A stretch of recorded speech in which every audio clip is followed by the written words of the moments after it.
Dan RadioStyle. It's One Direction. What makes you beautiful?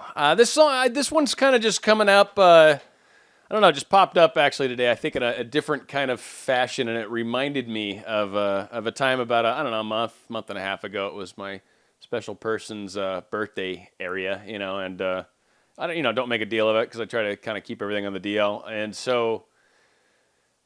There was the whole, talking to her and communicating and all these wonderful things. And then I was sort of hoping for, being a bigger part of the day than I got to be, other than a nice text message and thank you and all that kind of stuff back. And really it was something where I just remembered walking into work and it was just kind of, I was bummed. I was like, man, it's kind of a bummer that's, that's all this is going to be. And I instantly kind of started realizing, well, dude, you're bumming on something that's not good. Like you start focusing down that negative path in these. The thoughts progress. It is so like a laser. Whatever your focus is literally more of what you're gonna get. So when you start moseying down the path of I'm not good enough, I'm not loved enough, I'm not smart enough. The second you start stepping down that path. If you take, just every step, you can stop at any time and start turning back, but every single step, it's just deeper and deeper and deeper. And that's totally what I was doing that day. And I remembered it like today, like it was, like yesterday almost. It was just funny. It was just like, man, I just remembered how bummed I was.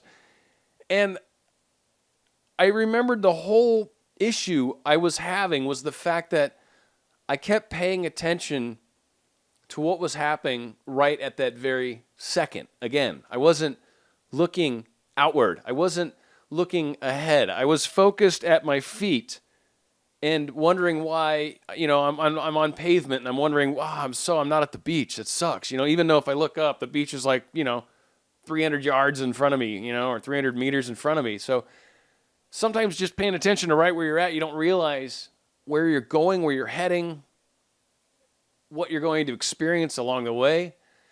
And it came, like I said, it just popped in. It was something small that hit me today. It made me think of this because it was pretty major the day it happened. I was just like really bummed for a little bit. And it was like a really amazing thing how like her interaction with me was beautiful. It was very nice. It was sweet. But it wasn't anything special. Right. And I was like, I spent all this time like writing out this so it was just me being me. And again, I think all of us do these moments and you have to stop and realize and catch yourself. And that's needy. There's no borderline about it. It's all that kind of stuff. It's just catching old behaviors when they pop back up, especially I guess as you start, nearing the day that you're going to get to see each other, and that's always a little anticipation on top of all of that. So again, it's the process, it's moving through it, but really we've got to pay attention to where our focus is at. I know a lot of us get into these bum moments, and it's easy to do. It's very easy to do, and it's usually just like looking at where you're at or making some sort of gesture and expecting really more than you got or something. Well, more than you got. And something's always more than nothing. So if we set something up out there with the hopes of getting something back, I think generally that's when we start getting into places where you are kind of being needy. You're requiring a response, if you will. And you shouldn't. It should just be given in love, and responses are going to be given frequently anyway because of love in return. But when the response needs to fit a certain format, that's when we start to potentially get ourselves in a little bit of trouble, right? I don't know. It's just the way I was looking at it. It's some of the comments I see. It's what you hear. It's the subtext in a message. I don't know. I don't know if everyone hears it or if it's just the crazy part of me. But you pick up on through people's word choice and stuff. Sometimes you can kind of pick up on the underlying theme that's going along, and a lot of times there's that moments where we get frustrated, and I think it really helps if you have something positive to focus on. And people might be saying, well, like what? And that's where what do you like doing? This is where so many of us, when we get into relationships, we lost ourselves, right? So for anyone out there that really doesn't have like a hobby or something that you like doing, or maybe if your work, just kind of you can dig into work a little more or whatever, but do you have something that you like doing? Even if it's knitting. I mean, I don't know. If there's something that you like to focus on that at the very, very least. And then as you get more advanced, you can think of all sorts of other wonderful things. You can actually start trying to manifest other parts of your life, more money, more job, more something creative that you like doing or whatever, right? Whatever kind of gets you to a happier place.